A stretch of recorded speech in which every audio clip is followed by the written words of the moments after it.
دیکھیے قرآن عربی زبان میں نازل ہوا ہے اور عربی زبان کے انتہائی بلند معیار پہ نازل ہوا ہے، اتنا بلند معیار کہ آج تک ساری انسانیت اس سے عاجز ہے یا نہیں؟ دنیا کی کوئی بھی زبان ہو، دنیا کی کسی بھی زبان کا انسان ہو، اس کی فکر بدلتی ہے زمانے کے ساتھ ساتھ، اس کا لب و لہجہ بدلتا ہے زمانے کے ساتھ ساتھ۔ میں آپ کے سامنے دور کیوں جائیں، اردو زبان کی ایک مثال پیش کر دوں جب بات واضح ہو سکے گی۔ دیکھیے غالب ایک بہت بڑا شاعر ہے ہماری اردو زبان کا۔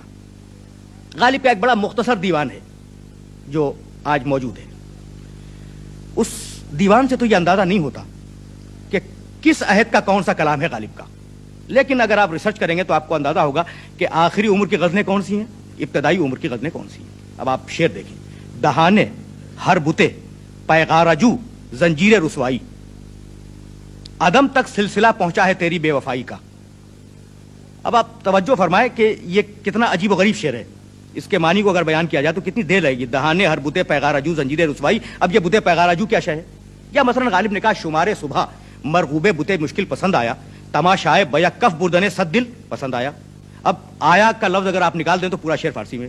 یہ ایک اسٹائل ہے غالب کا جو ابتدائی جوانی کے عہد کا ہے، اور غالب جب بڑھاپے کے عہد میں داخل ہوئے تو فرماتے ہیں کہ ہاں بھلا کر تیرا بھلا ہوگا، اور درویش کی صدا کیا ہے۔ دیکھیے کتنا آسان کر دیا۔ ابن مریم ہوا کرے کوئی، میرے دکھ کی دوا کرے کوئی۔ زبان بدل گئی یا نہیں بدل گئی؟ تو ہر انسان کے ساتھ یہ بات وابستہ ہے کہ جیسے جیسے اس کی عمر بڑھتی ہے، جیسے جیسے اس کے تجربات بڑھتے ہیں، جیسے جیسے اس کی فکر میں وسعت پیدا ہوتی ہے، زبان بھی بدلتی ہے اور فکر بھی بدلتی ہے۔ یہ کتاب جو 23.5 سال کے عرصے میں نازل ہوئی ہے، اس کی پہلی آیت بسم اللہ الرحمن الرحیم اقرأ باسم ربک الذی خلق، اور ایک قول کے مطابق آخری آیت الیوم اکملت لکم دینکم واتممت علیکم نعمتی ورضیت لکم الاسلام دینا۔ نہ فکر بدلی نہ زبان میں کوئی تبدیلی پیدا ہو۔ یہ ہے کمال کہ اگر انسان کا کلام ہوتا تو کہیں نہ کہیں فکر میں کوئی تبدیلی پیدا ہوتی، کہیں نہ کہیں زبان کے اندر کوئی تبدیلی پیدا ہوتی۔ تو اس کتاب کا کمال کیا ہے؟ کیا فقط فصاحت و بلاغت کمال ہے؟ نہیں۔ اب ذرا سا سطح فکر کو بلند کیا جائے۔ اس کتاب کا کمال یہ ہے کہ چیلنج کیا کہ کتاب کا جواب لاؤ۔ عربی زبان میں ہے نا کتاب عربی زبان میں ہے، تو وہ لوگ جن کی مدر ٹنگ عربی نہیں ہے، مادری زبان عربی نہیں ہے، وہ خود بخود خارج ہو گئے اس چیلنج سے۔ وہ کیسے لکھیں؟ اس لیے کہ ان کی مادری زبان عربی نہیں ہے۔ اچھا تو عرب بچے، وہ لکھیں جواب اس کتاب کا۔ کتاب ہے فصیح و بلیغ، ادب کے انتہائی اعلیٰ معیار کے اوپر ہے، اور سارے عرب تو فصیح و بلیغ نہیں ہے نا، سارے عرب ادیب نہیں ہے، اس لیے وہ سارے خارج ہو گئے جو نہ ادیب ہے نہ فصیح و بلیغ ہے۔ اب بچے ادبا، ادیب بچا، اور ادیب کو یہ حق ہے کہ وہ کتاب کا جواب لکھے۔ اب فرض کیجئے کہ ایک ادیب بیٹھا کتاب کا جواب لکھنے کے لیے، تو وہ فقط ادب لکھے گا نا، لیکن کتاب میں فقط ادب نہیں ہے، دین بھی ہے۔ کتاب میں فقط ادب نہیں ہے، دین بھی ہے۔ تو اب ایسا انسان تلاش کرو جو ادیب بھی ہو اور دیندار بھی ہو، یعنی عالم دین بھی ہو۔ فرض کیجئے آپ نے ایسا انسان نکال لیا جو ادیب بھی ہے اور عالم دین بھی ہے، لیکن کتاب میں فقط دین تو نہیں ہے نا، معاشیات بھی ہیں، اس کتاب میں معاشیات بھی ہیں۔ اب ایسا انسان تلاش کریں جو ماہر معاشیات بھی ہو، عربی کا ادیب ہو، علم دین کا ماہر ہو اور ماہر معاشیات ہو۔ تو کیا فقط معاشیات ہے؟ اس کتاب میں سیاسیات بھی ہیں۔ اب ایسا انسان تلاش کریں جو ان علوم کے ساتھ سیاسیات بھی جانتا ہو، تو کیا بات ختم ہو گئی؟ نہیں، اس میں فلسفہ بھی ہے۔ اب ایسا انسان تلاش کریں جو فلسفہ بھی جانتا ہو، تو کیا بات ختم ہوئی؟ نہیں، تاریخ بھی ہے اس کے اندر۔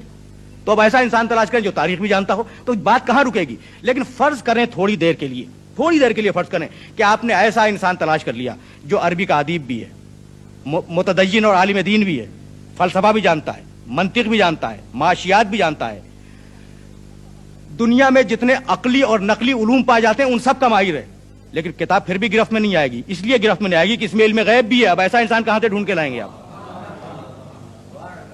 اب آپ ایسا انسان کہاں سے تلاش کر کے لائیں گے جو علم غیب بھی جانتا ہو؟ اس لیے یہ کمال ہے قرآن مجید کا، یہ کمال ہے قرآن مجید کا کہ جو لفظ جہاں پر رکھا وہ قیامت تک کے لیے ایک حرف آخر بن گیا۔ میں نے ابھی آپ کی خدمت میں عرض کیا کہ فَإِن لَمْ تَفْعَلُوا وَلَن تَفْعَلُوا، ہرگز اس کا جواب نہیں لکھ سکو گے۔ علم غیب ہے یا نہیں ہے؟ اسی طریقے سے یہ کتاب علم غیب کے مختلف مباحث سے بھری ہوئی ہے، اور اگر کبھی مجھے زمانے نے مہلت دی تو میں علم غیب کے موضوع پر آپ کی خدمت میں عرض کروں گا۔ تو یہ وہ کتاب ہے جس کی زبان نہیں بدلی، جس کا ڈکشن چینج نہیں ہوا، جس کی فکر میں کوئی تناقض اور کوئی تضاد پیدا نہیں ہوا۔ لو کان من عند غیر اللہ لوجدوا فیہ اختلافا کثیرا۔ ابھی میں نے عرض کیا تھا آپ کی خدمت میں کہ انسان کی فکر بدلتی ہے، ابھی کچھ کہتا ہے اور اس کے بعد کچھ اور کہہ دیتا ہے۔ ڈاکٹر اقبال جتنا بڑا مفکر، انہوں نے کہا سلطانیہ جمہور کا آتا ہے زمانہ، جو نقش کہن تم کو نظر آئے مٹا دو، ہے نا۔ اور پھر ڈاکٹر اقبال نے کہا کہ